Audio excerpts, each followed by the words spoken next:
D'accord, ok. OK. Donc, Alors, moi, bon, je vais... non, mais je laisse Sylvain nous présenter. Après, je dirai quelques mots sur la langue choisie. On peut passer de l'anglais au français, c'est comme vous voulez, on va voir. OK. Donc, premièrement, bonjour et bienvenue et merci d'être présent pour cette conférence. Donc, ce matin, pour le CEIM, où nous allons parler donc des dimensions sociales et environnementales du commerce. I will switch in English to speak in order to everybody can understand. So, we have the chance to welcome two brilliant specialists on subject relating to the normative framework of globalization. In terms of trade policy for the past 30 years, several states, including the US, Canada, and European Union, have adopted normative instruments aimed at linking their trade policy, the trade agreements, with requirements in terms of compliance with labor standards and environmental standards. In the first model put in place in the 90s, that did not fulfill that promise, but we can say today that new social and environmental standards related to trade agreements are becoming potentially promising instruments for offering institutional frameworks, making it possible to reconcile trade and the respect of worker rights and respect of environment. This morning, we will focus on EU trade policy relating to trade and sustainable development. Let me introduce the two speakers. Jean-Baptiste Velu is Associate Professor at Sorbonne Nouvelle University of Paris. His research focuses on US and European trade policies, trade agreements, and globalization debates.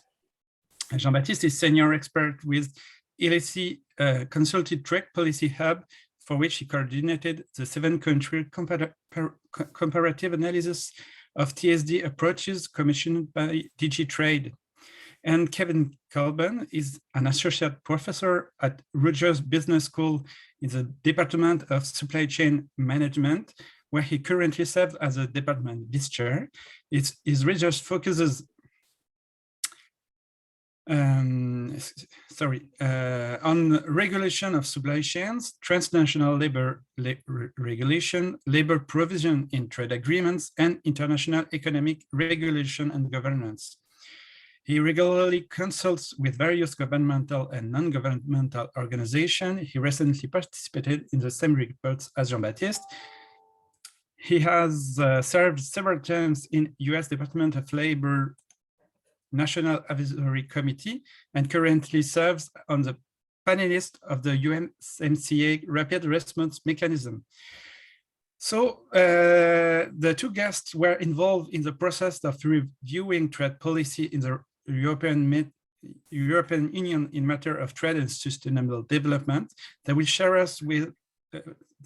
with us main conclusion of the research report that has been published. So we'll give you about 40 minutes to make your presentation. Thank you very much to be with us. Merci Sylvain. Alors, je dis quelques mots en français, après je vais repasser en anglais. Alors, excusez-moi d'avoir choisi l'anglais, mais c'est par commodité dans la mesure où l'étude qu'on a publiée est tout en anglais et aussi voilà, par respect pour Kevin, pour qu'on puisse mieux se comprendre pour la présentation et pour le débat. On peut bien sûr, pour le débat, passer de l'anglais au français comme vous voulez. Voilà, pas de problème. Donc, est-ce que je peux partager l'écran là, normalement? Ok, très bien. Tac. Normalement, vous devriez pouvoir voir. C'est bon? Oui, c'est bon. Ok, très bien, merci. Donc, le titre, the title is Comparative Analysis of Trade and Sustainable Development Provisions. So that's the term that the EU uses for environmental provisions and labor provisions. And I can say a few words later on you know, the scope. So here's the agenda for our presentation. I will say a few words on the background, the research objectives, and the methodology of the study. And then I will look at the scope, implementation, and enforcement of EU FTAs, or more specifically, so-called TSD provisions in EU FTAs. But the central focus of the study is really what other countries do. Okay, so then we'll move on to the scope of TSD provisions in third country FTAs, then the implementation practices, provisions and practices, and then enforcement provisions and practices. We'll finish with a few words on our 5 case studies and conclude. And I will cover basically the first half, and Kevin will focus and present the second half. So let me give you, we've added, so this is the PowerPoint that we presented several times in February. Okay, but we've added a few slides to give background because not all of you are familiar with the framework. So basically, the EU Commission 4 years ago now launched what they call their 15-point action plan on trade and sustainable developments that was designed to improve their approach to labor and environmental standards. They realized that civil society was unhappy, member states were unhappy, so they wanted to show that they were trying to improve the way they tackle environmental and labor standards. And so they came up with 4 pillars under which you have 15 proposals. The 4 pillars are working together. So working together, that means working together with EU member states, with international organizations like the ILO. The second pillar is empowering civil society, so enabling civil society to participate or play a greater role in implementation. The third pillar is delivering, so trying to come up with really tangible results, because I know many of you are experts on labor standards or environmental standards, and it's hard sometimes to establish a causal link between provisions and what happens on the ground. So delivering tangible results was one of their one of their priorities. And then fourth, transparency and communication. So consulting more openly and then improving communication around the benefits of trade agreements and their impacts on the ground. The second step of this agenda was the process or long process of consultation that they undertook that involved civil society groups, the Parliament, the EU Parliament, member states. That was concentrated in 2021, and we had part of our study had a survey that we sent to civil society stakeholders. But this was a longer process that began I would say in 2019, 2020, and then is still ongoing because the reform hasn't been out yet, is not out, and is supposed to come in a few months. Then our study was commissioned. So as part of this process, what they wanted to do is do a comparative study that was a form of benchmarking of what other countries do in this realm to see how they actually implement and enforce. So in French, the translation is a bit difficult. C'est l'application, mise en application, mise en œuvre. Enforcement has obviously a more legal, dimension with dispute settlements, and implementation is more the process of the mise en œuvre of, who is involved in the actual implementation from an institutional standpoint and when it comes to actors. And I'll come back to this in a moment. You'll see. But I guess from a research standpoint, the distinction needs to be clarified because sometimes these two words are used sometimes interchangeably, especially in French, avec l'application ou la mise en application. So anyways, our case study, our comparative study was commissioned. There was a bid or call for projects or a tender, excuse me, last spring. And with LSC's Trade Policy Hub, we said, well, let's submit a project. We put this together in one month, basically. It was very tight deadlines. And then we won the project and basically started to work on this in June. So we had 8 months to complete this with 10 researchers. And with 3 reports, so inception reports, interim reports, final reports, with coordinating these 10 researchers, going back and forth with the EU Commission so that they could proofread, edit. And since this was a very political study, there was a lot of editing, proofreading, vetting. So very, very intense 8 months for all of us. And finally, the report came out in February 2022. And then we presented it to, as I said, civil society, the EU Parliament, member states, and also the European Commission with their different DGs, so environment, employment, etc. Okay, and now the next step is what comes out of this long process. So that's what everybody's waiting for. In June is what the EU Commission, and more specifically DG Trade, will come up with after this long process of consultation and benchmarking.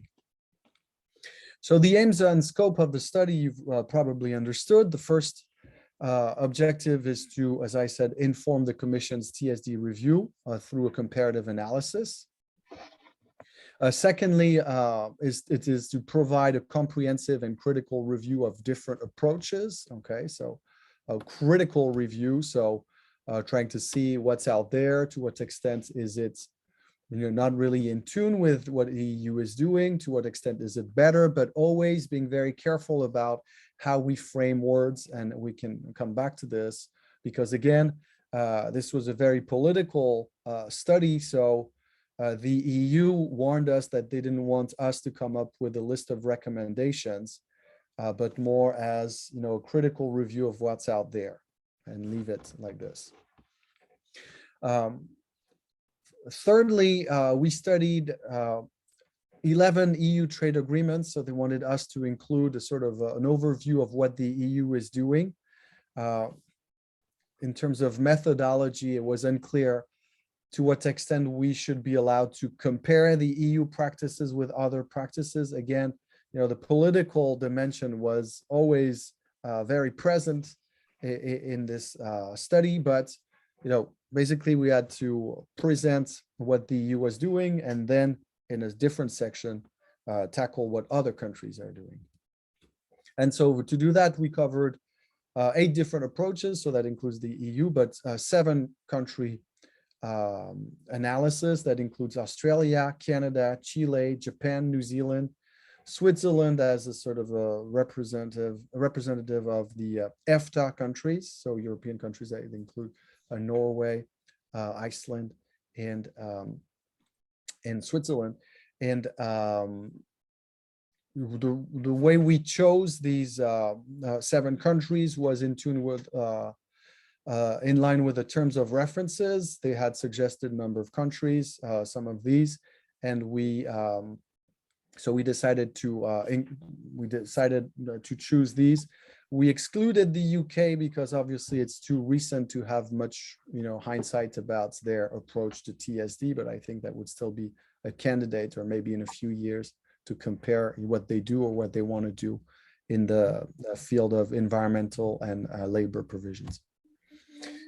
So for the methodology, we looked at FTA provision data sets that you're probably familiar with, because I know some of your colleagues work on these.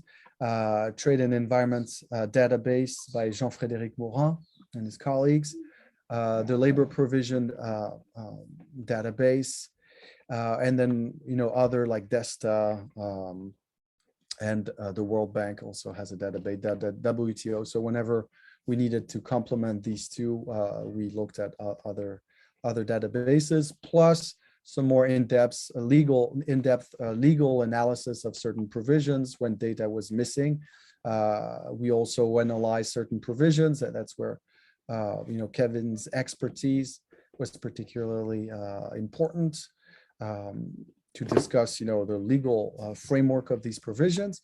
We also collected data from official sources for the implementation of these provisions.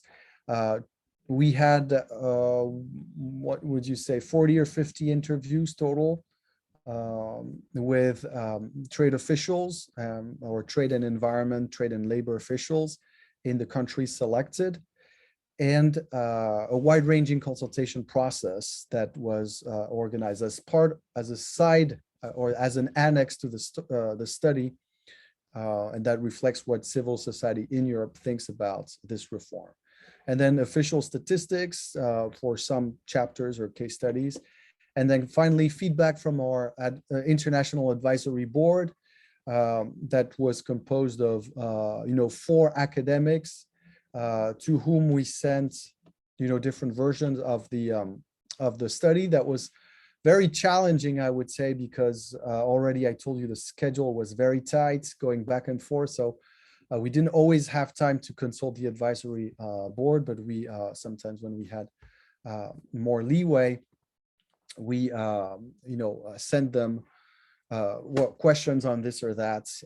And actually, we had 2 Canadian members on our board, Jean-Frédéric Morin and Michel Reyou, obviously on environmental and labor issues.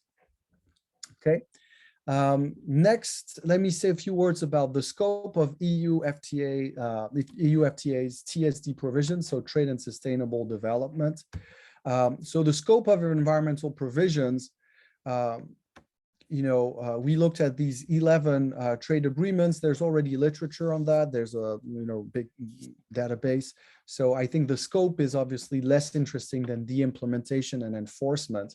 But for the sake of it, we did cover this, and showed that 11 of those FTAs include a reference to climate change. That's not always the case for all FTAs in the countries we studied.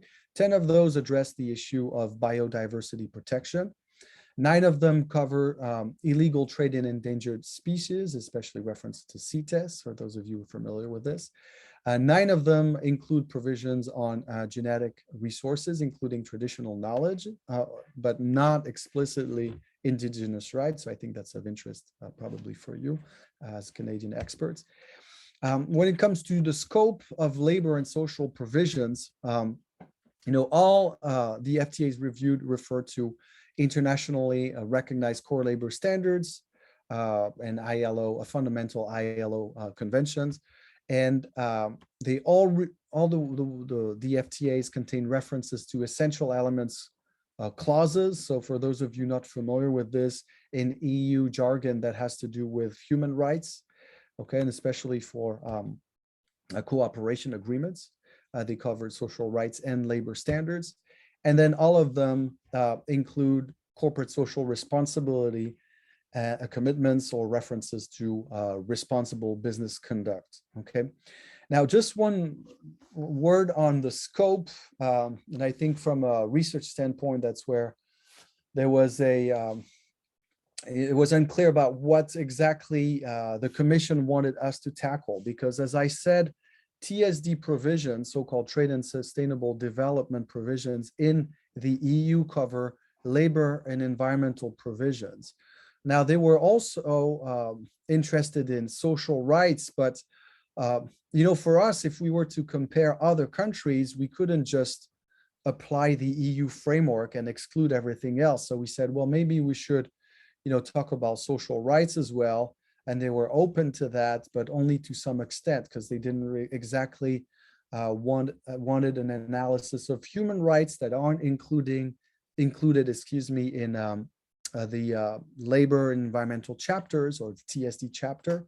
So in the end, I would say the predominant part of our analysis focused on labor and environmental provisions with some references to social provisions, and things that are not in EU FTA, such as indigenous rights and gender, but I'll come back to this in a moment.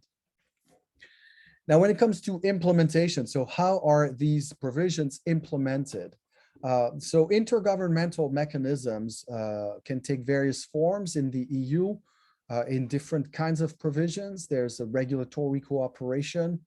There's harmonization, although this is rarer occurrence, or approximation, or sort of mutual recognition of domestic measures. There are programs that or provisions that explicitly make explicit references to technical assistance and capacity building programs. scientific cooperation, especially in the environmental realm, and intergovernmental committees.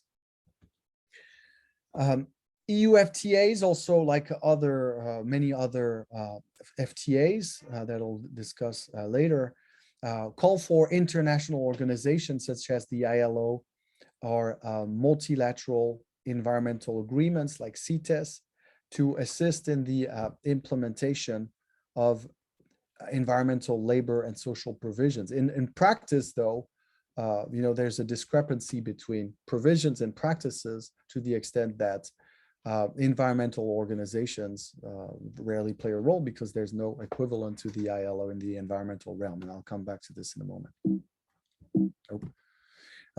EU FTAs also include provisions for civil society participation in monitoring the implementation of TSD provisions, the so-called domestic advisory groups that I think is something very idiosyncratic about the EU model.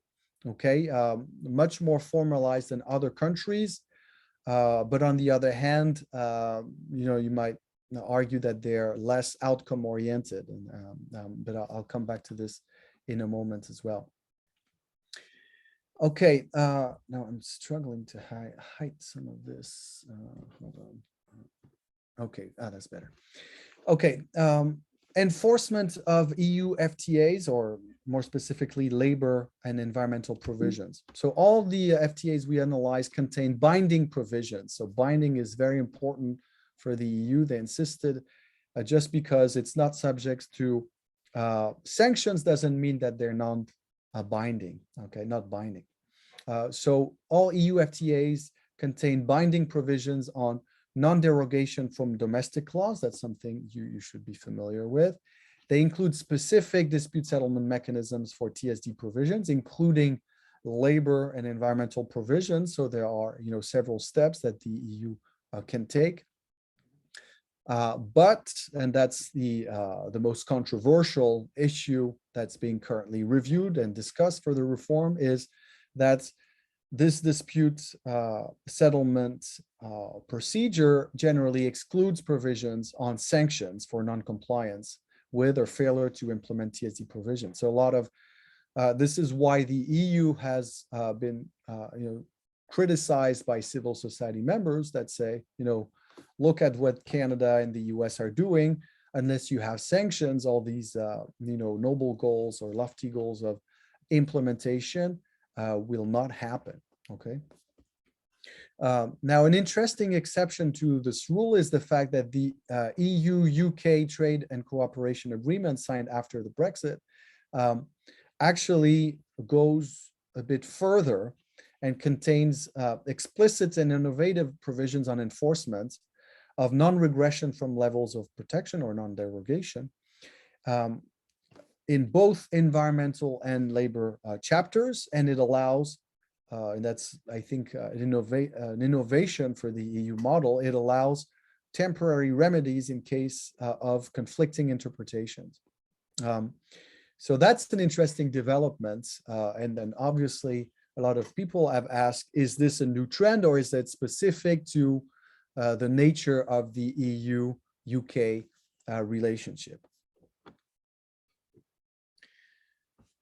Okay, now let's move on to TSD provisions in third country FTAs. So in the selection of FTAs among the 7 countries that we studied. So just to remind you, Australia, Canada, the US, New Zealand, Japan, Switzerland, and Chile. So for the scope, the trends are the following. For environmental provisions, FTAs increasingly include a chapter on environmental provisions. That's not the case for all the countries we studied, but it's increasingly the case. So there's, I would say, policy learning trend. And the range of specific environmental issues has increased over time with more and more explicit references to climate change, genetic resources, renewable energy, even carbon neutrality in some cases. So, an expansion of the scope. For the labor rights, the approaches used by the US, Canada, and Switzerland reflect that there's also an expansion of the scope, but also a shift towards more substantive provisions. So, first generation of FTAs acknowledge the link between trade and labor rights, but now there are more and more mechanisms to implement these. And I'm sure you're familiar with this, having studied the USMCA, but Kevin can come back to this when we discuss enforcement. And then secondly, the ILO's 1998 Declaration on Fundamental Principles and Rights at Work is increasingly used as a baseline reference for standards across US, Canadian, Swiss, Australian FTAs. And, some other countries have more modest references, but obviously the ILO framework remains predominant. And then finally, when it comes to other provisions, you can find in FTAs, increasingly references to provisions on transparency and public participation. And FTAs tend to go beyond labor environmental provisions to include gender and indigenous rights, as you're familiar with in Canada, but also in Chile and New Zealand's approaches. Okay, an illustration of this, can be this can be illustrated with, the following slide. Here's a list on the left of FTAs that include gender provisions. Among those that were selected, so it's not an exhaustive list. References to rights of indigenous peoples are obviously, less common, as you see in the second column. And then promotion of CSR, RBC, so responsible business conduct, are also common in US, Canadian, Australian, EFTA, FTAs, etc. Okay, I'll finish with a few words on implementation among these countries, which was, I think, a big part of our study, was to show, to identify so-called best practices. Now, again, as I mentioned earlier, this was a very visible study, and the commission was very clear about this. So at first, we were, the terms of references said that we were supposed to identify best practices, which we struggled to find, but we also realized that it was, whenever we decided that it would be a best practice, it would also, be a form of endorsements, which they wanted us to stay away from. So from best practices, we moved to good practices, and then good practices was still to borderline recommendations. So we said innovative practices, but even that was too much. So in the end, we just said it's a comparative analysis of provisions and practices. But here is the lessons learned from this 7-country analysis when it comes to implementation. So first of all, joint committees and national contact points are the sort of usual framework, usual institutional mechanism that all countries use. So intergovernmental joint committees, very common. Rarely do you have a commission like, the North American Commission on Environmental Commission that is more independent. So I would say that's the exception to the rule of FTAs across all the countries that we've studied. Secondly, cooperation remains the watchword for the implementation of TSD provisions, including for sanction-based models like the US and Canada. So this was important because, there are two aspects to this. On the one hand, cooperative model like the EU likes us to say that it's first about cooperation and then about enforcement, or sanction-based enforcement, because it's true in most cases there's no need for sanction, it's just the threat of sanction. The second point is it's precisely the threat of sanction that actually allows this cooperation, according to some people we interviewed. So actually Canadian officials, US officials said, well, actually countries cooperate because they know that if they don't, we will launch a procedure, a dispute settlement procedure. Okay, so that's that's the second takeaway. The third takeaway was that the level, surprisingly, the level of economic development of a trade partner country is not the only factor driving the inclusion of technical assistance and capacity building provisions. So I would say intuitively, you might think that, technical assistance and capacity building is, what developed countries ask for from developing countries. And they say, okay, we'll help you to implement environmental standards or labor rights. But in practice, you have FTAs with developing countries that don't include technical assistance or capacity building provisions. And on the other hand, you have developed countries signing FTAs together, but that still have provisions on technical assistance and capacity building with funding, at least on paper, in theory, coming from both sources. And then finally, we found that what other countries do differently from the EU is that they tend to leverage institutional resources across government agencies to supplement the limited funding granted to trade agencies for the implementation of labor and environmental provisions. So I think that was an interesting finding.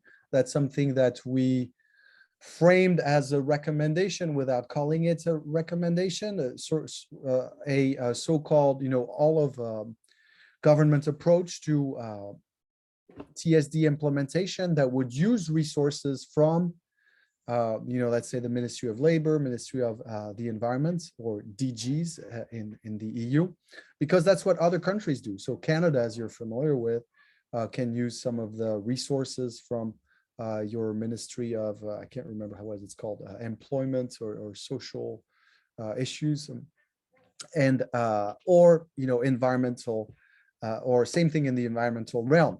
In the US, the implementation of labor rights, as Kevin knows well, is funded by the Department of Labor that has a much larger budget. We had calculated, I think it was, I can't remember the figure, but it was like many times more.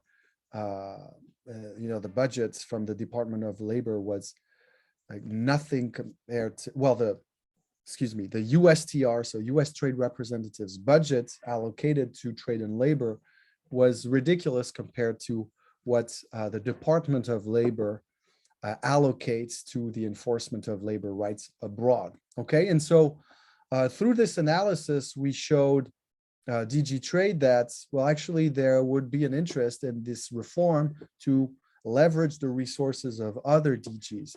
Now, what we hadn't anticipated is the bureaucratic politics behind this, is that they also wanted us to say that they need more money, basically allocated by the European Commission. So we tried to, keep everyone satisfied, saying, well, it should be an increase in any case, but they can also leverage other resources.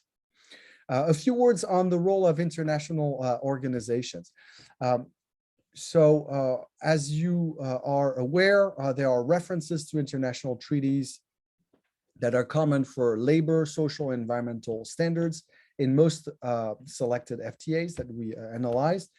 And as I was saying earlier, the preeminence of the ILO for the implementation of labor standards really contrasts with the environmental field, where there's no real international organization to fulfill a comparable advisory function. Now, granted, the MEAs, so multilateral environmental agreements, can play a role or are used as references, but in practice, there are very few cases that we found where MEA secretariats, like the CITES secretariat, for example, play a tangible role in the implementation of trade.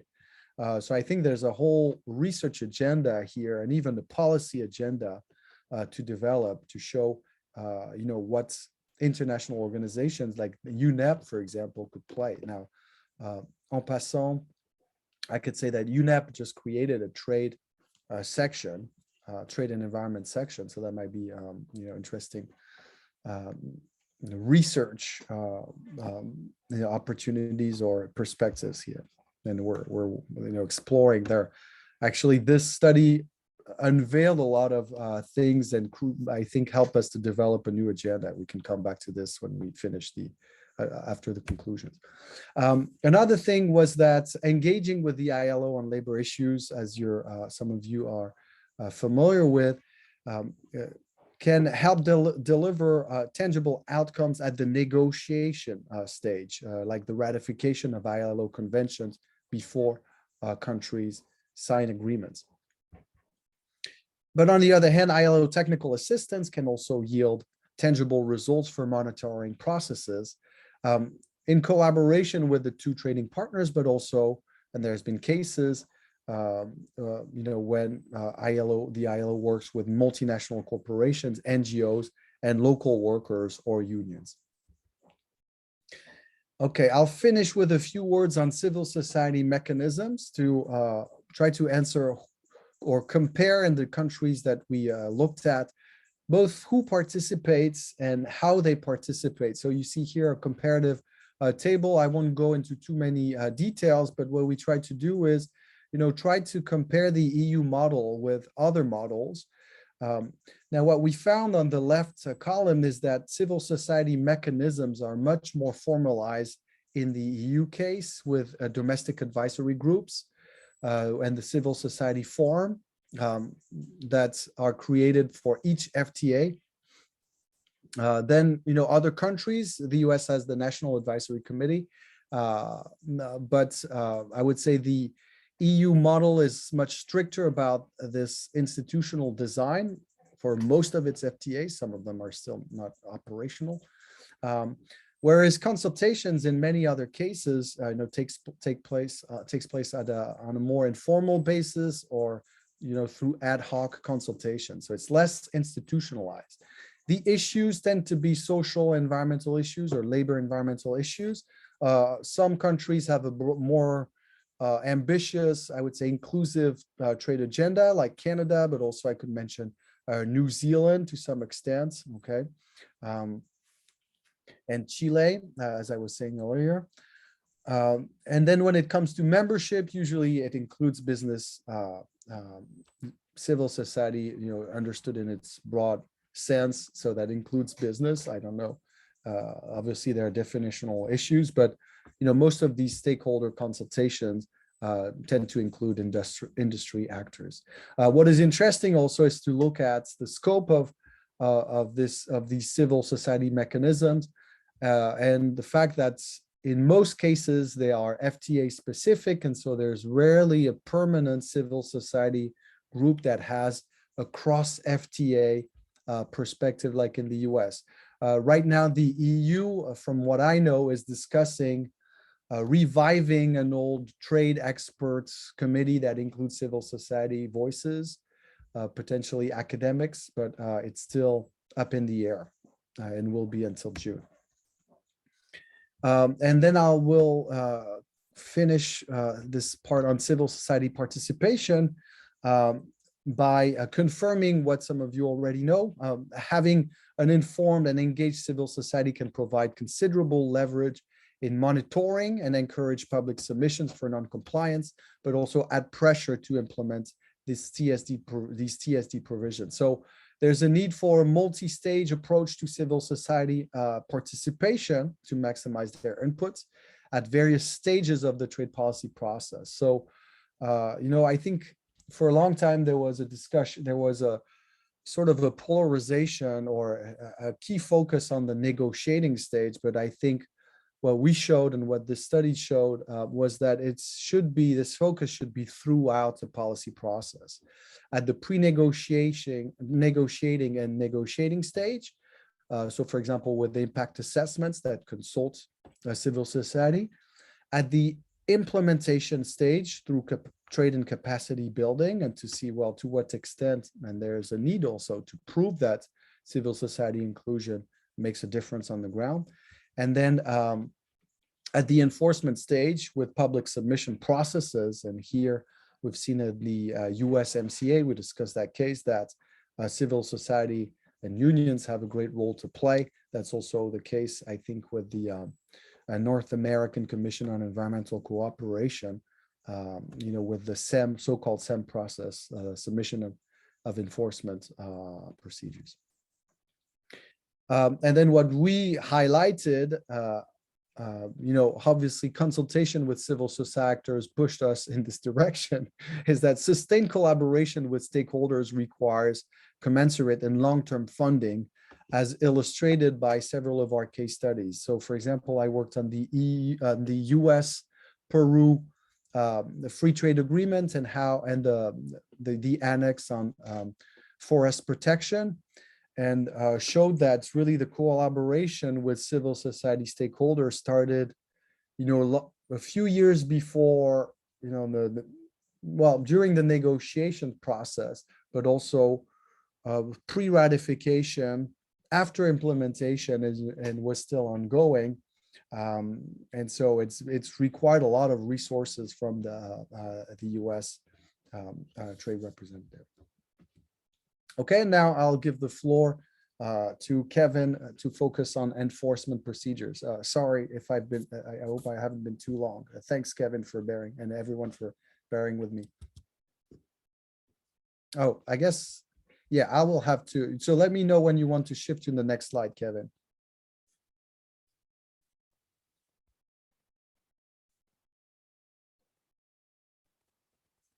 Kevin, are you still there? We don't hear you. You have to turn on your mic. Sorry. There we go. Okay.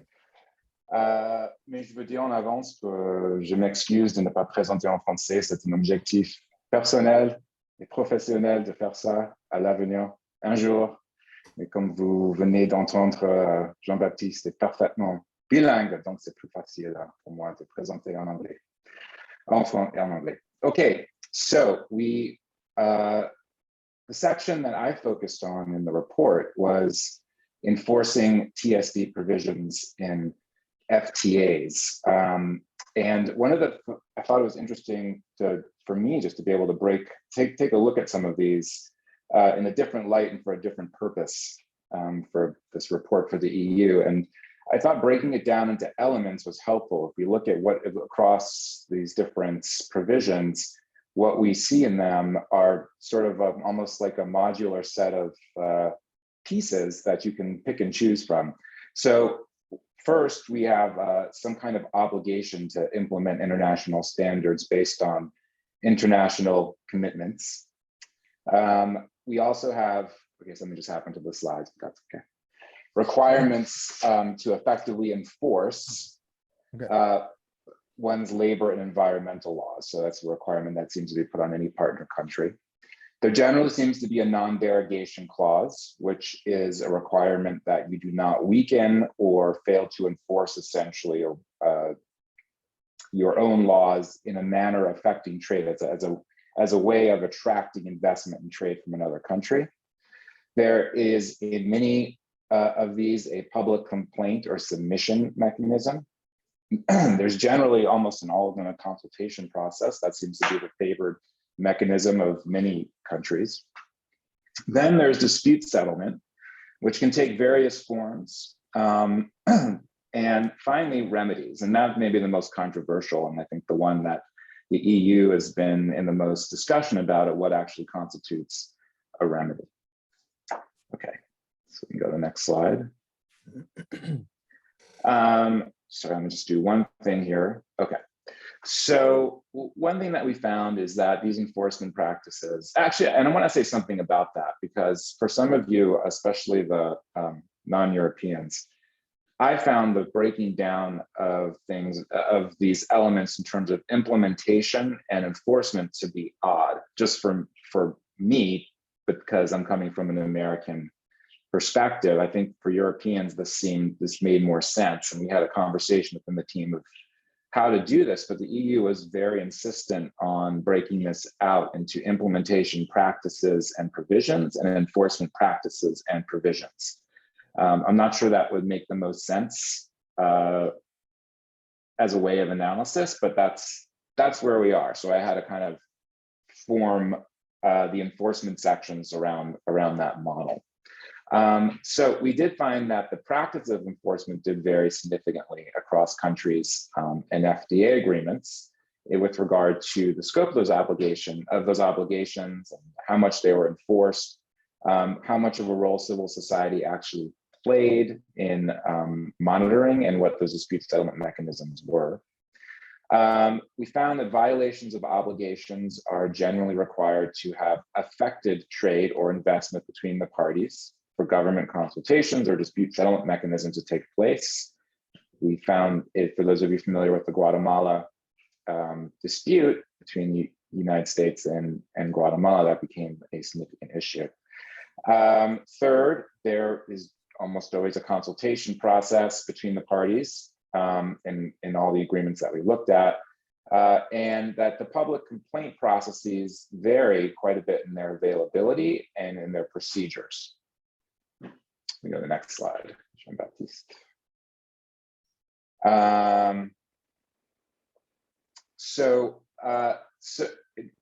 So enforcement practices. So some agreements have used what we would call, of course, a carrot or an incentive-based approach to inducing compliance. And this was through incremental tariff reductions, which we thought could be a very interesting model.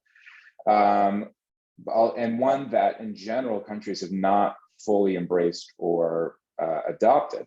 A couple examples of where that exists was between the EFTA countries and Indonesia, having to do with palm oil, where Switzerland or the EFTA countries basically provide a special tariff benefit if palm oil is certified by certain agencies to comply with certain sustainability requirements. The other one that some of us might be familiar with is the US-Cambodia bilateral textile trade agreement, which wasn't about tariff incentives, but actually about quota incentives, because that was before Cambodia was a member of the WTO, and also for other reasons related to textiles, which we won't get into. But easily, I feel like that model could be adopted in other contexts now. In the environmental context, we found that the most developed submission processes are generally found in NAFTA's NAAEC, the North American Agreement on Environmental Cooperation, which has been continued through the USMCA and is a developed institution that has produced a lot of good reports on environmental compliance in the countries that are participating in it. We also found that there's company level monitoring or verification processes can act as a form of due diligence to deflect tensions between the states and transfer liability for enforcement onto private actors. And we saw that particularly in the USMCA and the new RRM process, the rapid response mechanism. And there's 2 cases so far where it seems to show some promise, and the people we interviewed seemed to be very excited by it. And also the US-Peru FTA, which Jean-Baptiste did a case study of and looked at its forest annex, but in the implementation legislation, the implementing legislation, there was a provision that required that the forest subcommittee, I forget what it's called exactly, but that the subcommittee that deals with forest and environment in Congress has a right to participate in certain kinds of verification processes that the Peruvian government could undertake and use that as an opportunity to block the import of goods that violate the annex. That's a lot of words, it's a big word soup, but we can talk about that more if people want. We can do the next slide. Okay. So we also found that pre-ratification processes were very, very important, and the report really focuses on that, I think, as a useful tool, because that pre-ratification period can be used as a means to press for domestic reforms. And the basic formula is you don't get to sign, you don't get this trade agreement unless you agree to these domestic reforms. We can see a couple of examples of that where that happened, although we could point to many examples. In fact, particularly the US has used this rather aggressively, and that might be an interesting point of conversation in this context of whether this is beneficial on a number of levels, right? I mean, we can think about it conceptually about being the target country and whether it's really the right thing to do to have a big hegemon like the United States forcing you to change your labor and environmental laws to their model. But we can talk about that, which we did not talk about in the report. CPTPP's labor consistency plans, we thought were a very interesting model, but that didn't actually get to really be implemented because these were consistency plans negotiated with Vietnam, Malaysia, and Brunei between those countries and the United States specifically. And those agreements, those consistency plans required specific language of the laws in each of those countries to be changed, and there to be specific mechanisms to enforce them. And many of the requirements of those consistency plans were a condition of US ratification, have not been met. And once you look at it in hindsight, the most important case study here is really Vietnam, because that consistency plan focused on freedom of association issues and the ability of there to be independent unions. As most of you know, the unions in Vietnam have to be, like in China, had to be affiliated with the ruling Communist Party. That has changed on paper, but it's from people we talked to, the changes have been quite limited in practice, and those unions are not allowed still to affiliate across different factories, right? So as you can imagine, the government doesn't want there to be too much independent organizing across organizations. The US-Peru FTA was also another example of the effectiveness of pre-ratification. And that agreement highlighted the potential beneficial impacts of a tailored and multi-stakeholder approach. There was certification of compliance was part of that, and it was a form of kind of ex-ante implementation that has the potential to really leverage access to US markets from trading partners to make important reforms.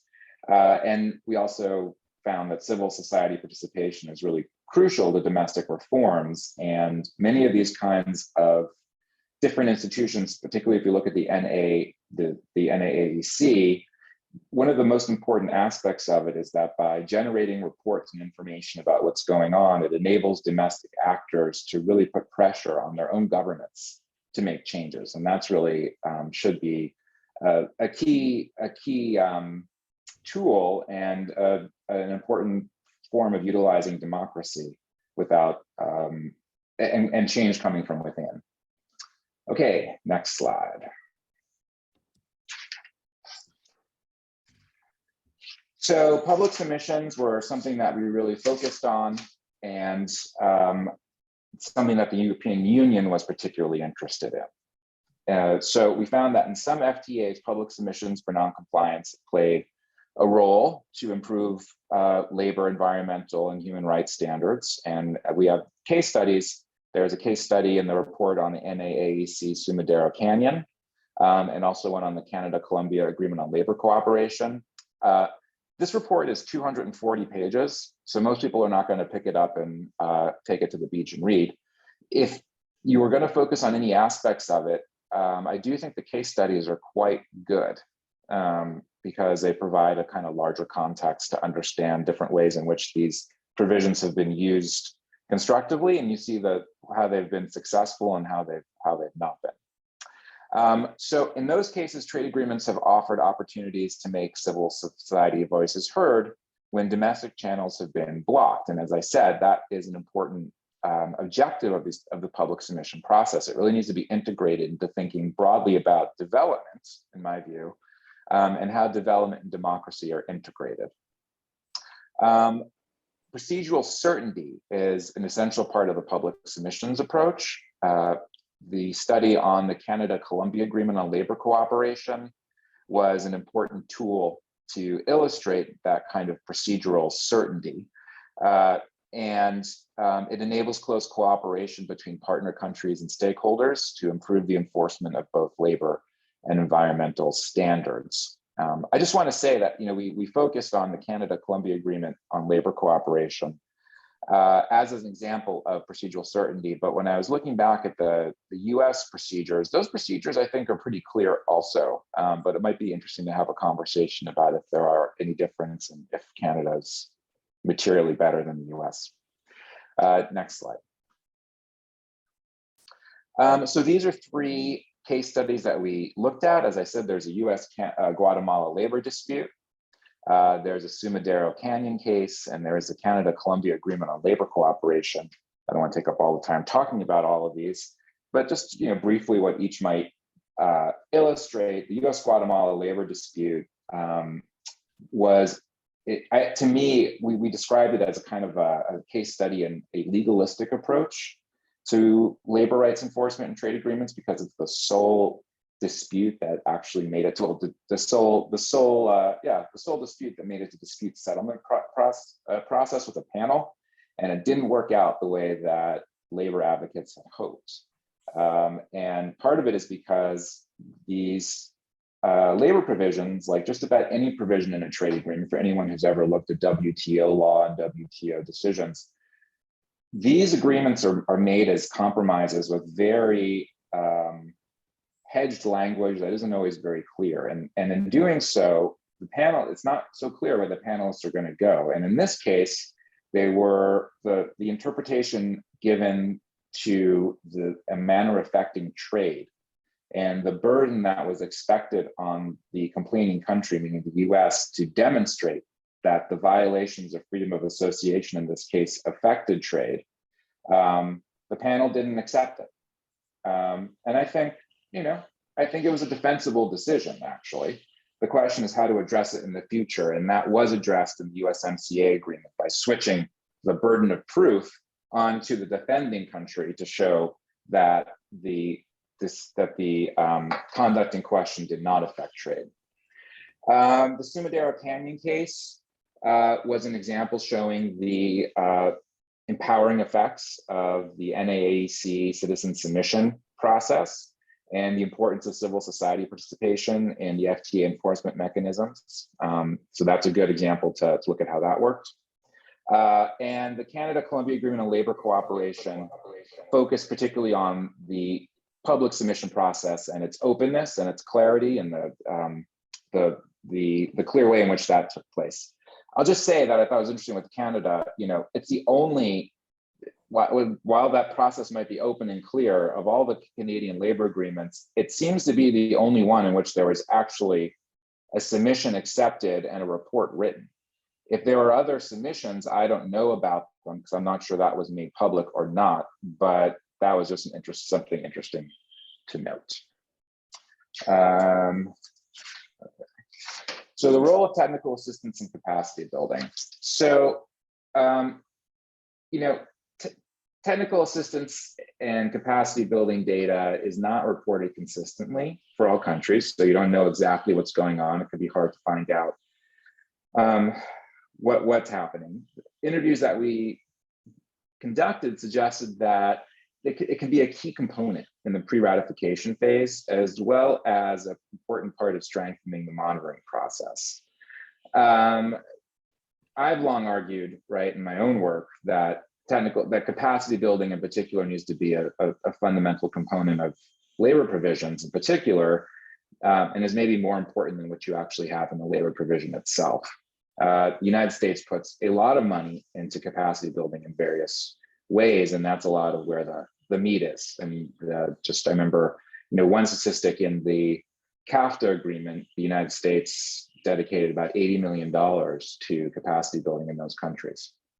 But a decompartmentalized, or what's called a whole of government approach to implementation, has basically allowed third countries to devote greater resources to the implementation of these provisions than they would with only trade agencies. So as Jean-Baptiste was saying, tons of money comes through the Department of Labor, for example. There's also money that comes through other agencies in indirect ways. USAID has had labor components in its programming. Department of State in the United States has money going through there. So that's been an important element. So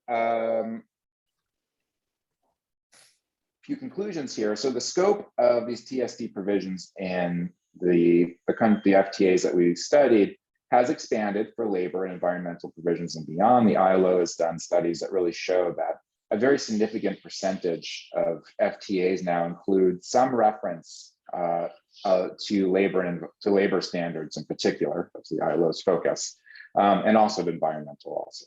So even for sanction-based enforcement models like Canada and the US, cooperation is essential. That really needs to be the way that you make changes, right? A conflict-based approach doesn't necessarily make the difference. You need to cooperate, but at the same time, and I'm just going to throw this in here, I do think that as we spoke to many of our interviewees said, you need to have the remedy backing up the cooperation.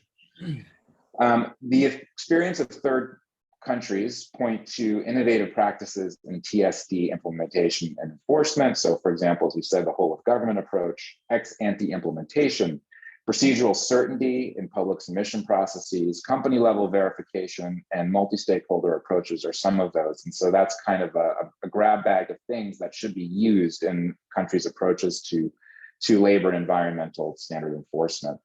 And the search for effective TSD provisions is a learning by doing process in which there is considerable interest among third countries. And I think that countries that really take an experimental approach are going to find that some things will work quite well and some things not. But it's important to I think, break out of a conceptual model that is just where you're locked into a particular ideological approach and breaking out of the confines of the report. I'll say I think the EU up to now has been quite confined in a kind of dialogue approach, which they might think works, but I think has had questionable effects. So in the future, Jean-Baptiste, you want to talk about this? Sure. I mean, these are a couple of questions that emerged as part of the research. We realized that, it was a very ambitious study to do in 8 months, and there are so many things that we wish we had time to explore. So things that we, could be done would be to broaden the number of case studies across countries and policy spheres. As Kevin said, I think, when you try to tackle all these provisions, all these mechanisms across countries, across policy issues, you can only, you can't be too specific, whereas case studies allow you to really ask, I think, the right questions and really discuss in practice how this translates. The second point to explore is, the promises of this whole of government TSD approach and the study of interagency mechanisms to understand how, government agencies or ministries work together. I'll be working in the next couple of months on a project comparing interagency processes between the US and the EU. And so I think there's a lot to cover here to see, well, okay, what does the, let's say, the Environmental Protection Agency in the US do, if anything, in the environmental realm to try to link trade and environmental issues? Because obviously, and that's related to a conversation of re-embedding trade. I think trade can't be, considered ex nihilo, so has repercussions on environmental labor issues. But the question is, how do different agencies connect these two pictures? And then the other thing to explore is the potential synergies and conflicts between different on-the-ground practices and TSD approaches.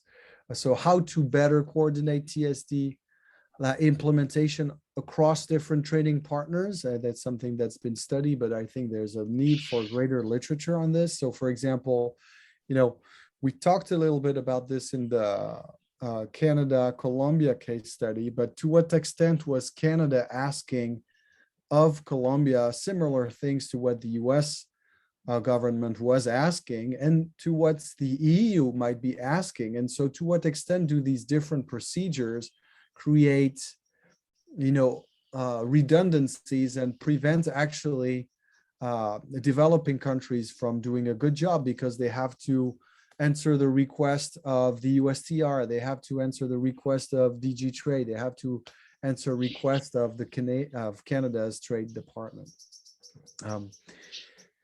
And another axis along those lines is to evaluate the possibility of delegating some aspects of enforcement to either individual stakeholders like NGOs and what role should they play on the ground, or companies. So that goes back to the sort of company level enforcement. And this is also related to questions that are not always in FTAs, well, in FTAs and beyond. So provisions on corporate social responsibility, but also due diligence laws that have passed, in various European countries and beyond.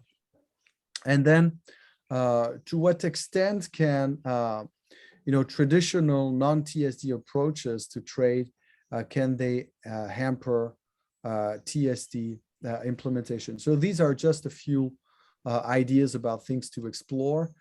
Thank you for your attention, and I'm looking forward to your questions in English or French.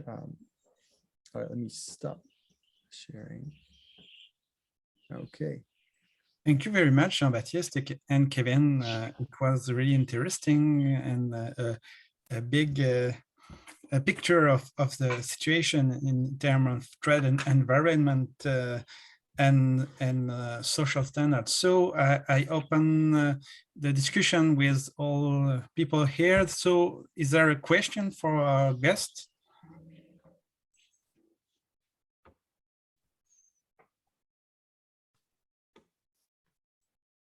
Marley? Have you any question?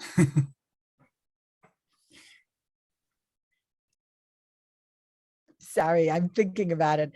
I actually am going to have to jump off early, unfortunately, because our students are graduating this morning. So I have to go put on my regalia and go march with them. So I'm multitasking. But I think this is a great piece of work. Let me just say that. I'm really excited about it. Congratulations, félicitations to both of you and your whole team for putting this together. And I'm really looking forward to reading the full thing. Thanks, Marley. Merci à vous deux. Moi, j'ai beaucoup de questions. I have a lot of questions. Hi, Marley. Nice to see you. It's been so long too. So before you go, I just want to say hello. Yeah, so, I mean, we've been working on this global governance, labor governance. Now it's the environment, TSD. But,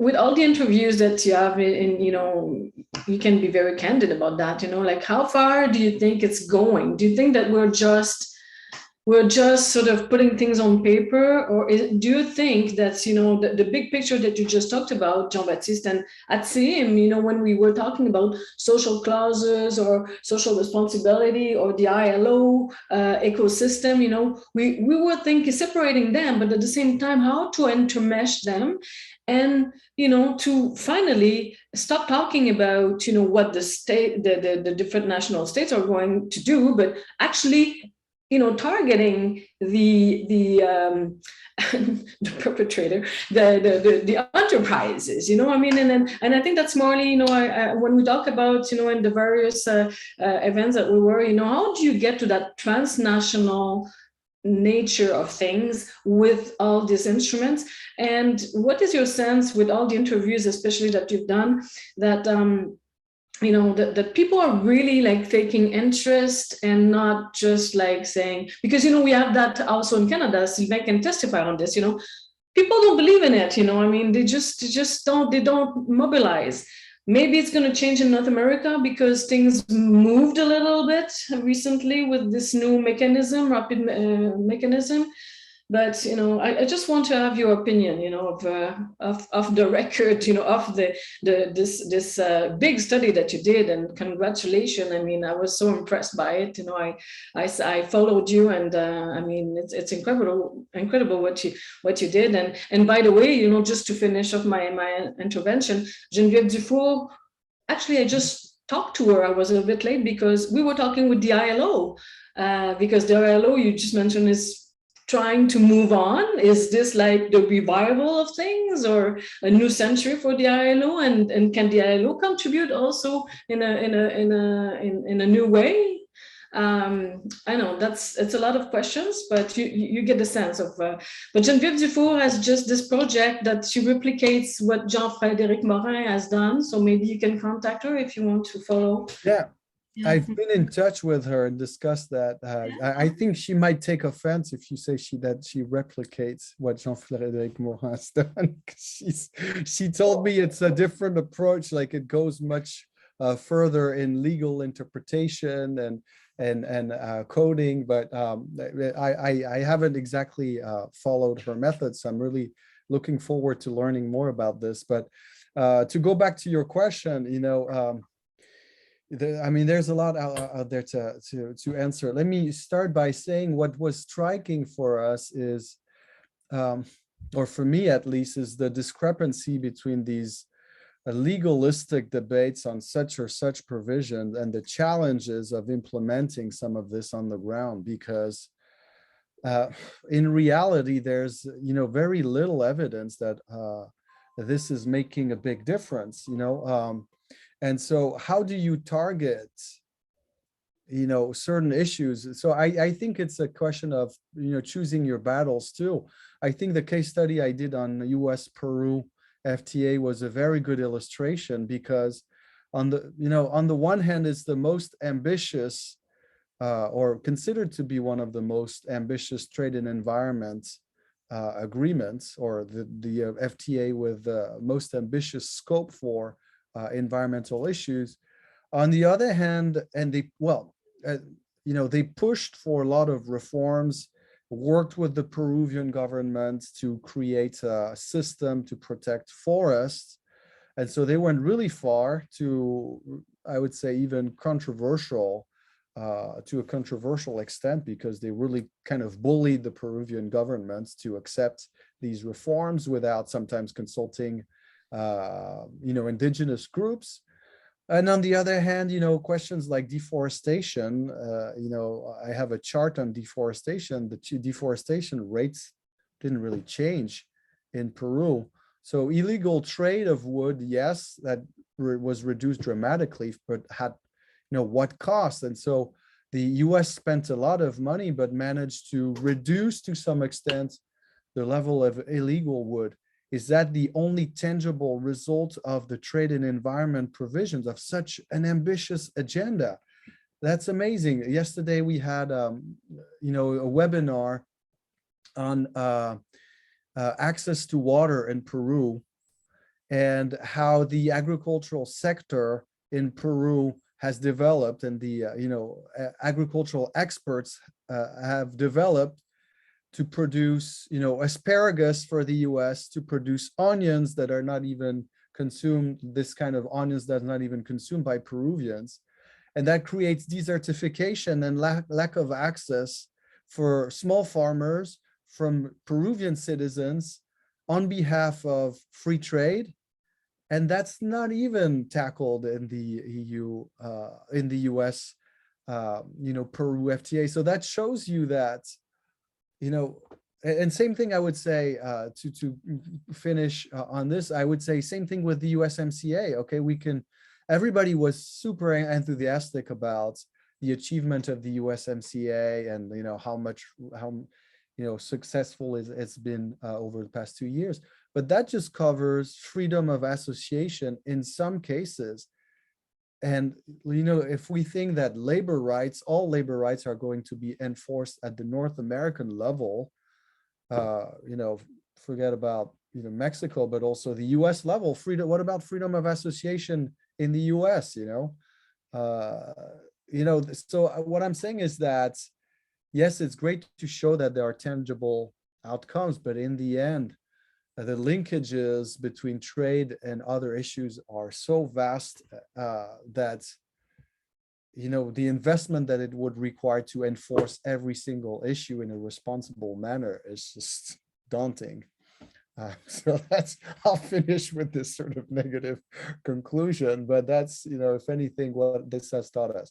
On a more positive side, I think, what this means is that if you want to reach tangible results, you have to have specific processes. And here, I also had issue with the distinction between implementation and enforcement, but I also think that there's merits to identify so-called implementation practices and say, okay, what does this mean concretely?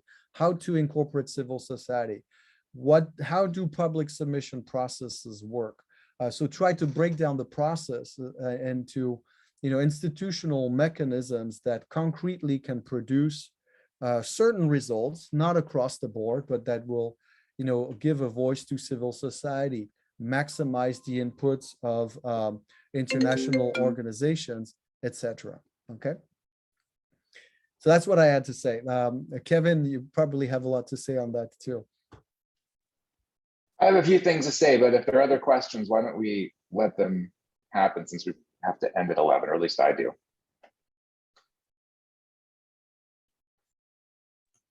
Thank you. If anybody has another question, yes. So, hi, Robert, how are you? Hey, how are you? Good to see you again. And I just wanted to compliment the presenters. I mean, this is a fantastic study, obviously very comprehensive, and also you were constrained. You couldn't mention best practices, good practices, or innovative practices. But it's quite obvious from your discussion that you understand the frustration that some individuals have with how this is going to be implemented. So, I mean, just a couple of things, because obviously we're also participating in that special issue. And I was just wondering, are there products from your research that are going to be available for citation by that time? Because there's certain elements here that I think would be quite useful to sort of connect to. I mean, I'm looking more at the political side of populism and how it's challenged some of the liberal order, and some of it, that's frustrating, of course, is that, if you look at the amended NAFTA, which I refuse to call the U.S. agreement to start with because it's still North American. But anyway, the amended NAFTA, and to the extent that improvements are made, they're made by a populist government, pressed an aggressive bilateral populist government that's associated with so many odious elements. Is that where, and the years and years of social movements trying to push for something similar gets ignored by, the progressive center governments. So anyway, I'm just interested in finding out if there's going to be products that could be cited. I mean, because obviously there's elements there in terms of the evolution toward sanctions or the absence of sanctions, et cetera, which might be useful to draw upon. I would say yes. The study is, I put the link to the study, and it's, it's been officially published, so you can use it as much as you want. Right, and any of the sub case studies like Peru or Colombia and so on also. And then the case studies are at the end. Oh, okay, right.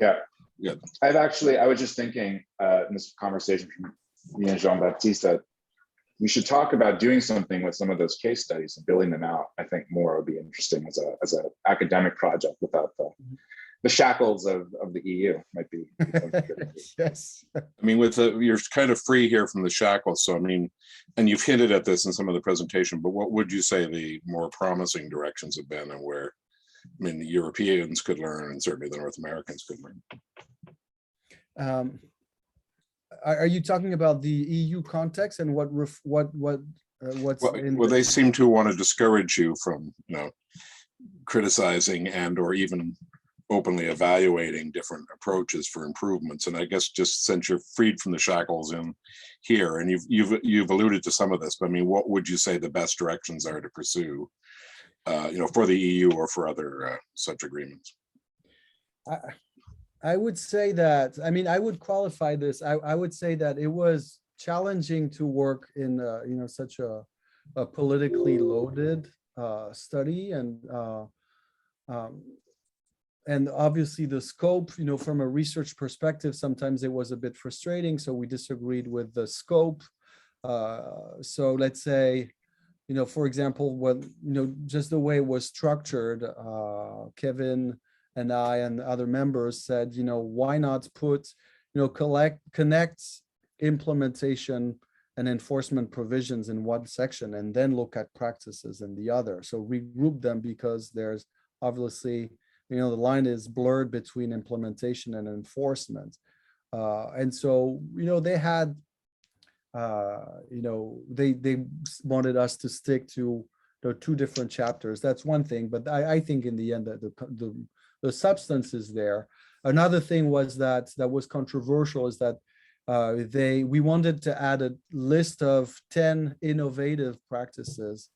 And this was a discussion. We thought they didn't want recommendations, but we thought, well, that would be a nice way to summarize what we think are the most impactful practices. And so it made the first cut, and then I think it might have made the second cut, and then somebody at the top EU level said, oh no, you can't do that. So I remember discussing this, and that's between, that's off the record, but I remember discussing this and negotiating with the head of unit, and say, we strongly think this should be in there.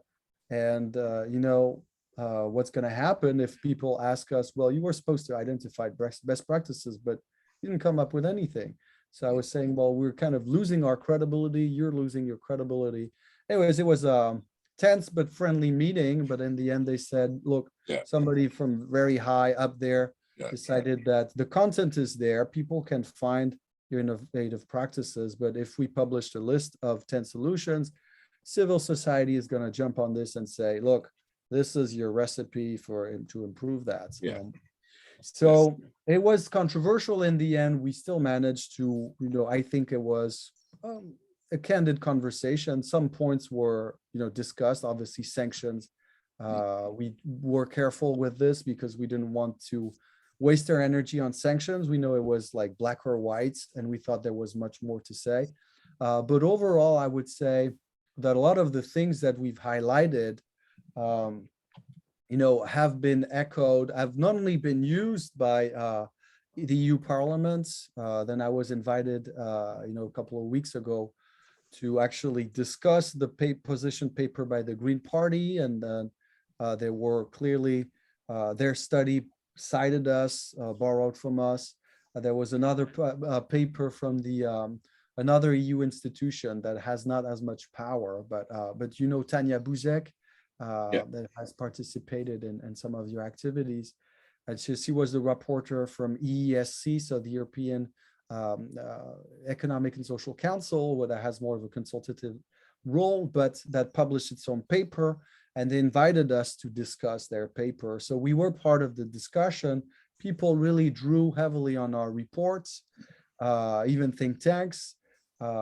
And so I would say we managed to, and they could say, look, that's what we advocate, but that's also what the study commissioned by the EU advocates. So I think in the end, it was a very constructive dialogue.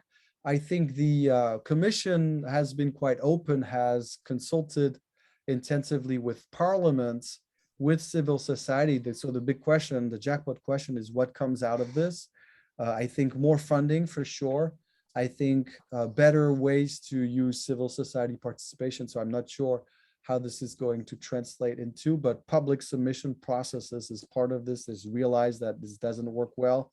Our study shows that other countries like Canada, the US, do this better, and it provides tangible elements about how to do so. I would say like the rapid response mechanism is something that we did try to emphasize as an innovative and interesting tool that could have some benefit. I think it's controversial. I don't think the EU is particularly interested in it, and it's not clear. I think it's the most interesting one because it's actually trying to make concrete changes at the factory level. Obviously, you can't do a million of these, but that had potential, and also, it's not clear to the extent that the EU, I think, is looking to reform how its TSD provisions are crafted. But a lot of the most effective things that the United States does is pour money into various capacity building programs, some of which are not even visible. For example, Better Work is a program that the ILO runs, and actually a lot of its funding comes from the US, and Congress basically writes that funding in when it signs a trade agreement with a partner country, or there's some other trade politics going on. And so money gets in there. And so it's actually stuff on the ground that makes a material difference. And I think that's where some of the most interesting stuff is happening. Thanks very much. Marley had a question. Do you have some thoughts about the likely impact of future changes or reshoring of supply chain elements on the effectiveness and utility of labor chapter provisions and FTAs?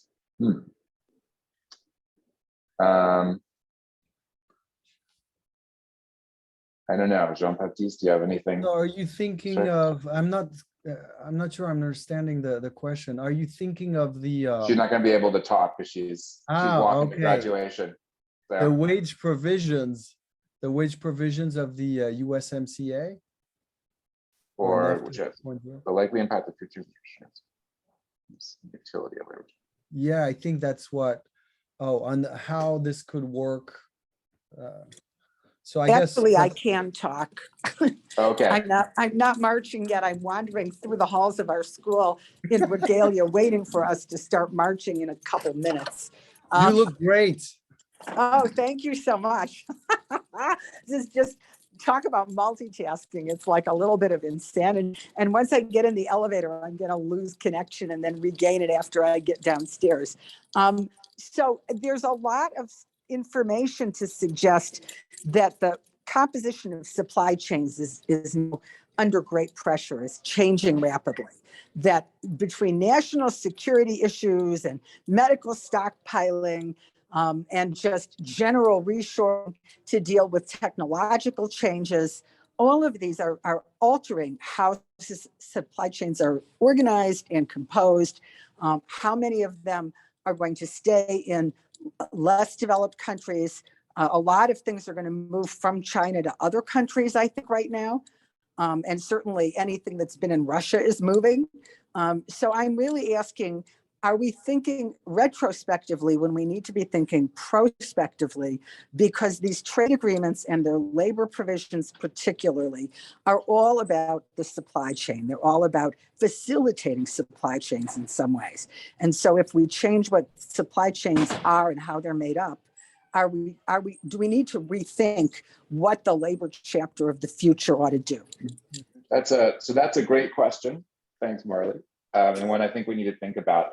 I would frame it in this sort of political sense, which is you're totally right? The trade agreements are essentially agreements that regulate supply chains. 80% of trade is related to supply chains, right? 60% of trade is related to intermediate goods. And so these are supply chain agreements. We could just call them that. The labor elements, to me, fundamentally are about getting consent from constituencies within countries to get them to agree to create a supply chain economy. And so that's really what it is, right? And the effects are nice, but that's not, in the end, what the most important thing is. It's to get consent and have parties believe that that going from a domestic production model to a supply chain economy model is fair and benefits everybody in some way, and it's done in a way that we can agree to. So I guess maybe that's slightly cynical in the sense that whatever these agreements are going to have in them are really just about getting that kind of consent. But I think it's a great thing to think about, that as supply chains change, there'll be some reshoring of certain key essential goods. I don't think there's going to actually be a massive rethink, to be honest. Russia that isn't really in the supply chain except for oil, and I guess, I don't know, brides or something else that they ship. In China, it's still going to be a fundamental player, unless something, if that all really changes around, then we're really in for a rough ride in global politics, because then we're talking about all kinds of conflicts. But we'll see. I don't know. It's a really good question. I don't know, Jean-Baptiste, if you have any thoughts on it. Yeah, great question. And I'm sure other members here have their own thought on this. I would say that my understanding of this is that despite the EU's continuing focus on improving labor provisions and environmental provisions, that's also, as we showed, a learning process for all countries. I think global trade politics are also, to some extent, moving away from a sort of FTA-centered policies, to embrace what the EU now calls autonomous measures. So sectoral agreements that are either driven by security motives or sanctions, or by environmental and labor or protectionist motives. And so, and I'm thinking here of the CBAM, so the EU carbon border adjustment mechanism that is far from being done, but is also a new model. So instead of having a multi-sectoral or all-inclusive next generation trade agreement, is to focus on, well, its particular trade linkage, so trade and carbon emissions, and then have this. Another example is, the recent agreement that they tried to reach on deforestation. Another agreement is the agreed global agreement on coal. So I think first security, and then secondly, sustainable development objectives are going to sort of flip the trade linkage for a number of activities. That doesn't mean that ambitious FTAs won't exist, but we see it in the US already. The US doesn't want to pronounce trade agreements anymore. Even the Biden administration saying, well, we're going to do some kind of partnership with Indo-Pacific countries focusing on digital trade, but this has nothing to do. It's not, they don't want to sell this as another CPTPP. So that's my 2 cents. Maybe Michel has another perspective on this. Thank you. I have a question, and let me deal with more controversial topics. So about sanctions. You say that even in Canadian and US trade agreements, the main way to deal with trade and labor was cooperation, and that it's right. The question is, does possibility of sanction is a help to put maybe a little pressure to partners to discuss with US and Canada? Kevin, you want to? I would say yes. I mean, the people we interviewed all thought that sanctions were important, even if not used. It's the iron fist and the velvet glove, right? That's the saying. So even if they won't be used for a variety of reasons, particularly political, there still is a signaling effect in a way that A, that the stuff is important, and B, that it could be used. So even if it's not the tool that really makes the change, you need it as the ultimate backup. So I do think it's important, and obviously it's controversial because the EU does not have a sanction, and the European Commission seems to be reluctant to go that route, but it seems to me that there are stakeholders in the EU that are pushing it in that direction, and that's probably part of the conversation that Jean-Baptiste could tell us more about, I imagine. Mm-hmm. Well, I mean, they have this mechanism for GSP, which was out of the, or GSP plus, which was out of the scope of our study. Yeah, I mean, like all people we interviewed said, yes, it makes a difference. What I remember fondly is a conversation with Canadian officials that said, actually, CETA today would not pass, wouldn't be accepted in Canada because it's a low standard, agreements, and it doesn't have sanctions, and so this wouldn't fly today. And the EU has been so proud of its agreements that I don't think I ever, we didn't write this down, but I think this is pretty funny to show that Canadians were like, yeah, EU agreements. And actually, it was great to hear Canadian officials say, the EU is bragging about its model, but it's really suboptimal or inferior to the Canadian model. So I unfortunately need to go because I have a department lunch and I have to head out to. So I'm going to say goodbye. Okay. Thank you very much. I Thank you, appreciate it. Kevin. Yeah, merci à tous. Merci beaucoup.